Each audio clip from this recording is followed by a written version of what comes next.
Milwaukee apartments may soon come with a new warning label aimed at making sure tenants are exactly aware of the fire protections their building does have or doesn't have. Tenants deserve that knowledge. They're calling it the "You Might Die Ordinance," a blunt name for a serious issue. Because people are dying. The goal is to make sure renters understand what fire safety systems are in place and what's missing. You know, he was on fire, I'm on fire, I'm on fire, and I'm like, oh my God. Carrie Custures lost her brother-in-law in a fire just days ago. She's still recovering, and her sister's in the hospital. The apartment they lived in had no sprinklers.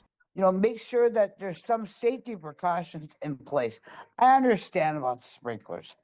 You know, it is quite a bit of money to come up with, but every apartment should have a fire extinguisher, should have smoke alarms. The measure, already in works before last week's fire, will require landlords of 3 or more units to give tenants a one-page safety disclosure showing whether the building has sprinklers and fire alarms before they sign a lease. We know that sprinklers save lives.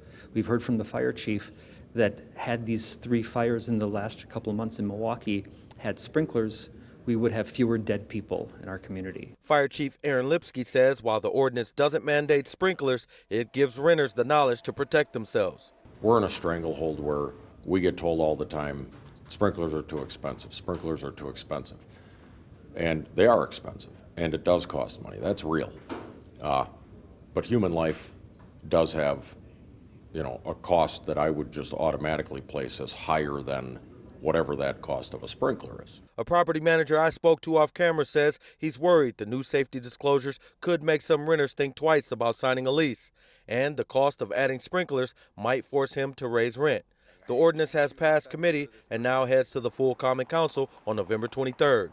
Gideon Verdeen, TMJ4 News.